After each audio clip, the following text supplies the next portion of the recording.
Hello friends, welcome back to our channel simple solutions. स्वागत है आपका हमारे चैनल सिंपल सॉल्यूशंस पे, जिस पे हम चला रहे हैं एक माइक्रोसॉफ्ट एक्सेल का training program basic to advance, जो आपको हिंदी में हम ट्रेन करते हुए एक्सेल के बेसिक कॉन्सेप्ट से लेके एक्सपर्टीज़ की तरफ लेकर जा रहे हैं। आज हम फिर एक नया टॉपिक सीखेंगे दोस्तों। लेकर चलता हूं मैं आपको अपने कंप्यूटर स्क्रीन पे और सिखाते हैं हम आपको एक नया टॉपिक जिसका नाम है advance pivot table and pivot chart. Dear friends, simple solution की माइक्रोसॉफ्ट एक्सेल ट्रेनिंग में हम बेसिक से एडवांस लेवल्स पे पहुंच चुके हैं और हमारी ये सीरीज़ अभी पिछले 2 वीडियोस पाइवट टेबल्स पे फोकस्ड है। पिछले वीडियो में हमने पाइवट टेबल के बेसिक्स को समझा है, पाइवट टेबल कैसे बनाते हैं, उसका कंस्ट्रक्ट किया है, किस तरीके से उस पर काम करना है, उसको बहुत ही सिंप्लीफाइड वे में हमने वीडियो नंबर 31 में कवर किया।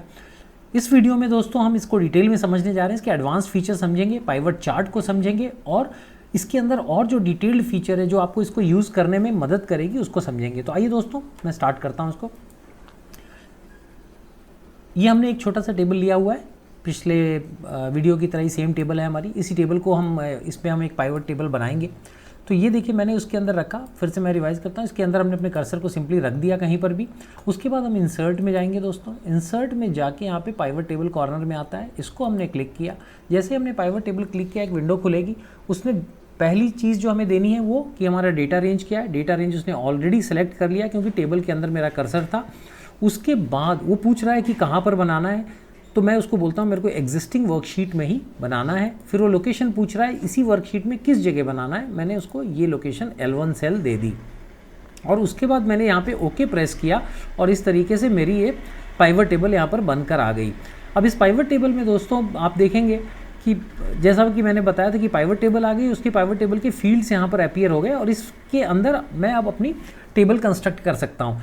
आपने ये भी ध्यान दिया होगा कि जैसे ही मैंने बनाया यहाँ पर, ये देखिए कर्सर हटाऊंगा तो ये चला जाता है। कर्सर जैसे ही टेबल में रखा, ये पाइवट टेबल टूल्स आ जाते हैं, उसमें एनालाइज और डिज़ाइन करके 2 टैब्स अपीयर हो जाते हैं। अब ये एनालाइज का डिज़ाइन यहाँ पर, एनालाइज का टैब यहाँ पर खुला हुआ है। इसके अंदर से दोस्तों मैं एक टेबल आपको बना के दिखाता हूँ। यहाँ से हमने प्रोडक्ट नेम ले लिया, उसके बाद हमने दोस्तों यहाँ पर क्वांटिटी ले ली और उसके बाद हमने यहाँ पर रेवेन्यू ले लिया। इस तरीके से आप देखिए कोक फैंटा, इस कॉलम से जो आपने देखा डिफरेंट कॉलम्स थे जो यहाँ पर प्रेजेंट थे, उसमें से मैंने 3 सेलेक्ट करके एक जो प्रोडक्ट के नेम थे उसको मैंने इस तरफ ले लिया और इस तरफ मैंने उनके क्वांटिटी और रेवेन्यूज़ को ले लिया। तो इस तरीके से कॉलम और टेबल के सिलेक्शन से ये मेरा एक छोटा सा टेबल बन गया, जिसके अंदर मेरे को अब ये दिखाई दे रहा है कि कोक की पूरी सेल जो है, क्वांटिटी जो है 2600 बिकी है और 28,600 उसका रेवेन्यू आया इस पूरे टेबल के अंदर से। उसने समरी मेरे को बनाकर दे दी। अब दोस्तों अगर मानिए कि मेरे को यहाँ पर इसका फॉर्मूला चेंज करना है, तो मुझे कुछ फॉर्मूले में चेंज करने के लिए कुछ करने की आवश्यकता नहीं है। मुझे जैसे यहाँ पे सम की जगह एवरेज या मैक्स देखना है, तो मेरे को सिंपली यहाँ पर जाना है दोस्तों, जहाँ पर मैंने ये वैल्यूज़ डाली हुई हैं।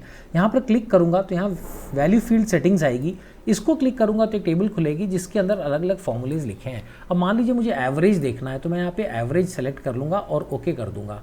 तो यहाँ पर देखिए ये एवरेज फिगर्स आ गई, यहाँ पर आपको ये एवरेज फिगर्स यहाँ पर दिख रही हैं दोस्तों। और अगर मुझे यहाँ पर इस वाले सेल में सम की जगह अगर मैं मैक्स देखना चाहता हूँ, तो मैंने फिर से वहीं पे वैल्यू फील्ड सेटिंग्स को क्लिक करूँगा और यहाँ पर जाके मैंने मैक्स वैल्यू दे दी, तो फिर वो रेवेन्यू की मैक्सिमम फिगर्स यहाँ पर दे देगा। तो इस तरीके से देखिए दोस्तों, आपको फॉर्मूलाज चेंज करने के लिए कुछ भी नहीं करना है। यहाँ पर आप क्लिक करेंगे, वैल्यू फील्ड सेटिंग्स आएगा और उसके अंदर जो डिफरेंट फॉर्मूलाज है इसमें से कोई भी आप सेलेक्ट कर लीजिए, तो ये टेबल उस आधार पे बन जाएगी। तो इसके अंदर आपका ये बहुत ही इंटरेस्टिंग फीचर है कि फॉर्मूलाज आपको लगाने की ज़रूरत नहीं है। फॉर्मूलेज इसमें लगाए हैं, सिर्फ आपको सेलेक्ट करना है यहाँ पर जाके और उससे आप फॉर्मूलाज उसमें दे सकते हैं। उसके बाद दोस्तों इसके अंदर फ़िल्टर का एक ऑप्शन है। फ़िल्टर का ऑप्शन कैसे सेलेक्ट होना है, देखिए नॉर्मल फ़िल्टर तो आप जानते हैं दोस्तों किस तरीके से यूज़ होता है। इसको आपको प्रॉपरली शो करने के लिए मैं थोड़ा टेबल का कंस्ट्रक्ट चेंज करता हूँ। मैं यहाँ से इसको हटाता हूँ, इनको यहाँ से हटाता हूँ और यहाँ पर स्टेट्स का नाम लेकर आता हूँ, स्टेट्स का नाम लेके आता हूँ और उसके साथ ही यहाँ पर मैं प्रोडक्ट की क्वांटिटी और प्रोडक्ट का रेवेन्यू देता हूँ। अब दोस्तों देखिए यहाँ पर ये लग गया है। यहाँ पर इसके ऊपर अगर मैं ईयर का फ़िल्टर लगाना चाहूँ, तो मैं यहाँ से ईयर सेलेक्ट करूँगा दोस्तों और ईयर को यहाँ फ़िल्टर की जगह पे रख दूँगा। जैसे ही मैं यहाँ रखूँगा, ऊपर देखिए एक तो ईयर का फ़िल्टर आ जाएगा। इस जगह पे, जिसके अंदर अब मैं जाके अपने डिफरेंट ईयर्स, मेरे को अगर 17-18 का डेटा इसी टेबल में देखना है तो मैं यहाँ 17-18 सेलेक्ट कर दूंगा। तो फिल्टर के कॉलम में जैसे ही आप कुछ रखेंगे यहाँ पर वो फिल्टर लग जाता है।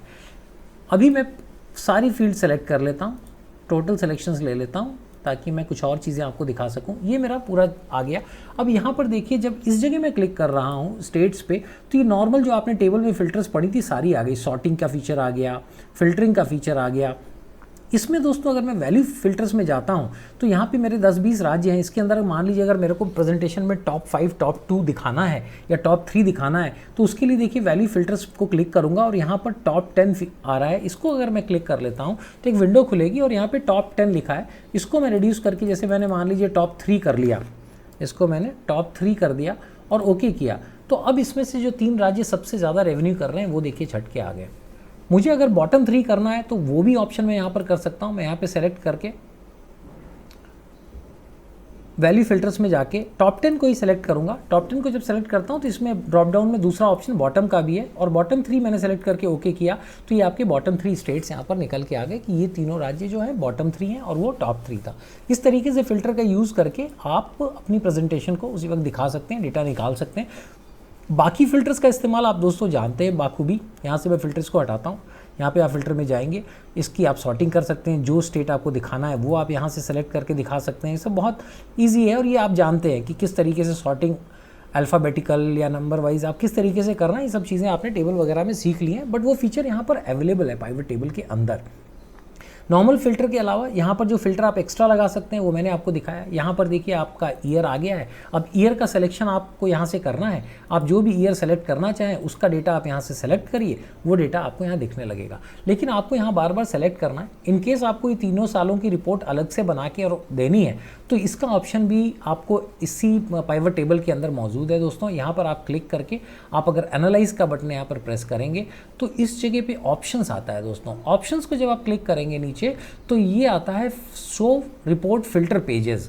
शो रिपोर्ट फिल्टर पेजेस का मतलब ये है कि जितने भी फिल्टर में अगर यहाँ पे कुछ लगा है तभी ये ऑप्शन आएगा। फिल्टर में जो चीज़ लगी है यहाँ पर बोल रहा है कि जितने भी फिल्टर के पेजेस अलग अलग पॉसिबिलिटीज़ हैं वो सारे मैं आपको शो कर सकता हूँ।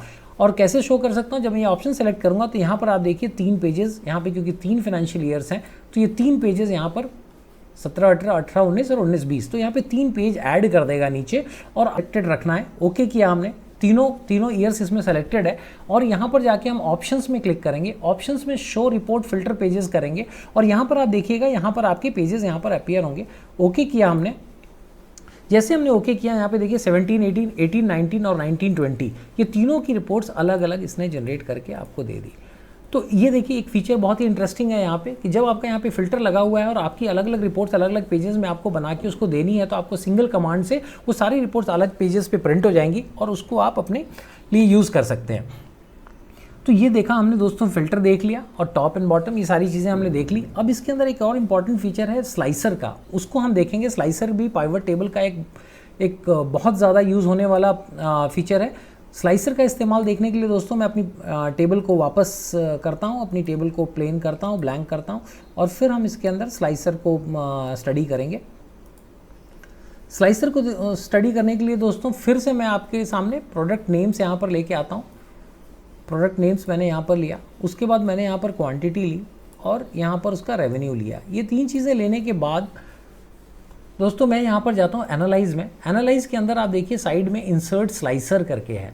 स्लाइसर बहुत ही इंपॉर्टेंट फीचर है। स्लाइसर को जैसे ही मैं क्लिक करूँगा एक यहाँ पर विंडो खुलेगी। इस विंडो के अंदर ये सारे कॉलम नेम्स हैं जो आपकी टेबल में मास्टर टेबल के अंदर मौजूद है। अब इसके अंदर जिसका भी आप स्लाइसर लगाना चाहते हैं उसको आपको क्लिक करना है। जैसे मैं यहाँ प्रोडक्ट नेम का स्लाइसर लूँगा, मैंने ओके किया तो यहाँ पर देखिए एक प्रोडक्ट नेम का स्लाइसर बन के आ गया। अब प्रोडक्ट नेम का स्लाइसर बनने से ये मतलब है दोस्तों कि इसके अंदर मैं जो प्रोडक्ट चाहूँ उस पर सिंपली मैं क्लिक कर दूंगा और ये उसकी रिपोर्ट दे देगा। मैंने कोक दिया या मैंने फैंटा दिया तो ये फैंटा की रिपोर्ट दिखाएगा। लिम्का क्लिक किया तो लिम्का की रिपोर्ट दिखाएगा। एक से ज़्यादा अगर मुझे देखनी है दोस्तों तो मुझे कंट्रोल प्रेस करके सेलेक्ट करना है। मैंने कोक और फैंटा सेलेक्ट कर लिया तो वो कोक और फैंटा, फिर मैंने लिम्का सेलेक्ट किया। तो जो स्लाइसर का फीचर है दोस्तों ये ईजी फिल्टरिंग करता है, मतलब फ़िल्टर आपके लिए आसान कर देता है। यहाँ पे क्रॉस को दबा दिया तो फ़िल्टर हट गया। फ़िल्टर लगाने के लिए आपको कहीं जाने की ज़रूरत नहीं है। स्लाइसर्स जो हैं अपने आप फ़िल्टर लगा देते हैं और इसके अंदर आप मल्टीपल फ़िल्टर्स भी लगा सकते हैं दोस्तों। मल्टीपल फ़िल्टर के इसके अंदर ऑप्शन है। जैसे मान लीजिए मैं एक और स्लाइसर इसमें इंसर्ट करता हूँ, मैं अपनी पाइवट टेबल पे गया, एनालाइज टूल पे गया, यहाँ पे गया और इंसर्ट स्लाइसर में मैंने फिर से क्लिक किया और यहाँ पर मैंने एक ईयर का स्लाइसर लगा दिया। ईयर का स्लाइसर लगा के मैंने इसको ओके किया दोस्तों, तो एक विंडो मेरी और खुल गई। अब इसी टेबल के अंदर मैं अगर 17-18 का डेटा सिर्फ देखना चाहता हूँ तो मैं इसको क्लिक करूँगा तो 17-18 का डेटा इसने लेके आ गया। यहाँ पे शिफ्ट कंट्रोल को प्रेस करके मैं 2 साल सेलेक्ट करता हूँ तो इसने 2 साल का डेटा दे दिया, और अगर मैं इसको हटाता हूँ तो फिर ये पूरे 3 साल का डेटा यहाँ पर दे देता है। तो इस तरीके से देखिए दोस्तों, मल्टीपल 2 स्लाइसर्स भी लगा के मैं उस डेटा को एनालाइज कर सकता हूँ। यहाँ प्रोडक्ट में से मैं कोई एक चूज़ कर सकता हूँ कि मैं सिर्फ कोक देखना चाहता हूँ या कोक और फैंटा सिर्फ 2 डेटा देखना चाहता हूँ, इसके अंदर मैं सिर्फ 1 साल का डेटा देखना चाहता हूँ, इसके अंदर मैं ये 2 साल में 2 प्रोडक्ट्स का डेटा देखना चाहता हूँ। तो जिस तरीके से भी आप इन स्लाइसर्स को यूज़ करना चाहें उस तरीके से स्लाइसर को यूज़ करके आप अपना डेटा काट के उसके अंदर से निकाल सकते हैं। उसके बाद दोस्तों मल्टीपल स्लाइसर देखा हमने, स्लाइसर के ऑप्शन से एक बार स्टडी कर लेते हैं। जब हम स्लाइसर्स के अंदर हैं तो आप देखिएगा यहाँ पर अब ये स्लाइसर टूल्स करके ये खुल गया। अगर मैं स्लाइसर के बाहर इसको क्लिक करता हूँ, पाइवट टेबल में करूँगा तो पाइवट टेबल टूल्स है, ब्लैंक स्पेस में करूँगा तो कोई टूल नहीं है।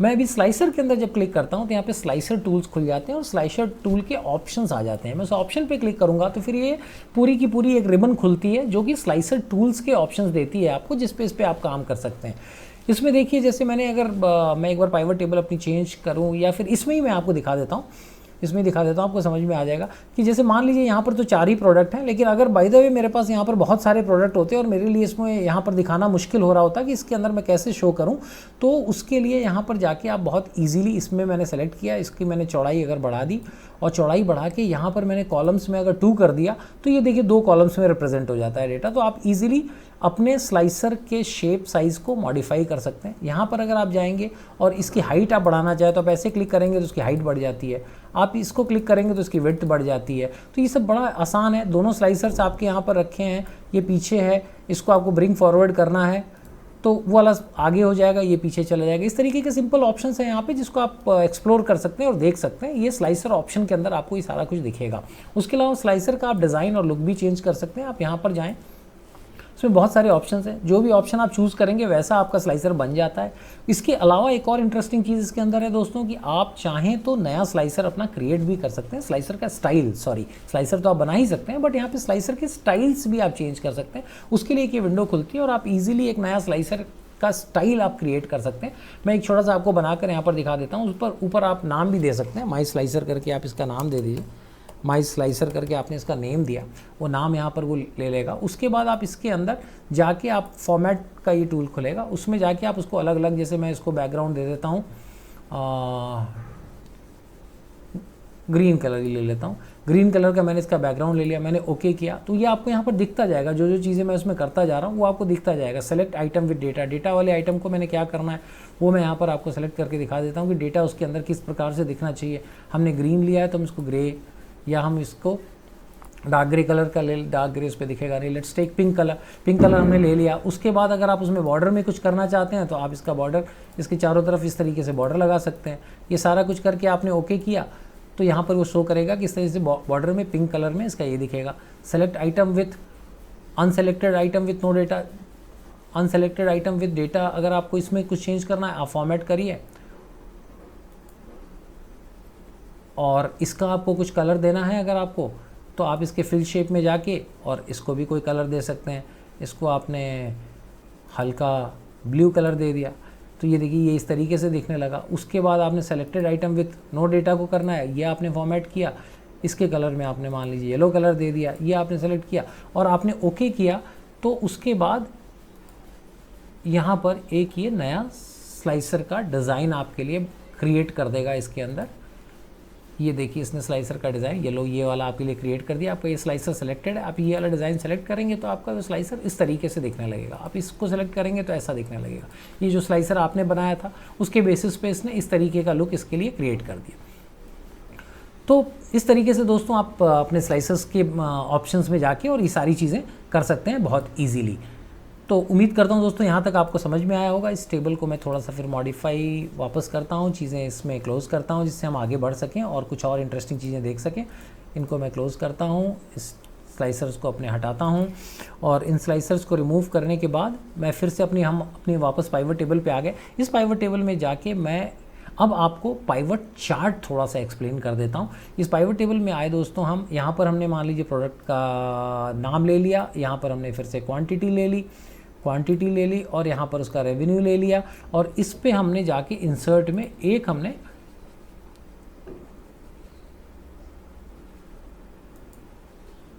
और इसमें जो फ़िल्टर लगा हुआ है उस फिल्टर को हम रिमूव कर देते हैं, क्लियर फिल्टर्स। तो ये सारे प्रोडक्ट्स मेरे चारों आ गए और ये मेरी टेबल आ गई। और इस टेबल में आने के बाद हम अब एक पाइवट चार्ट इंट्रोड्यूस करेंगे। यहाँ पर हमने टेबल सेलेक्ट की हुई है, हम पाइवट चार्ट में गए, पाइवट चार्ट में जाके हमने पाइवट चार्ट के ऊपर क्लिक किया, उसमें बाय डिफ़ॉल्ट से कॉलम चार्ट आ रहा है, हमने उसको ओके कर दिया।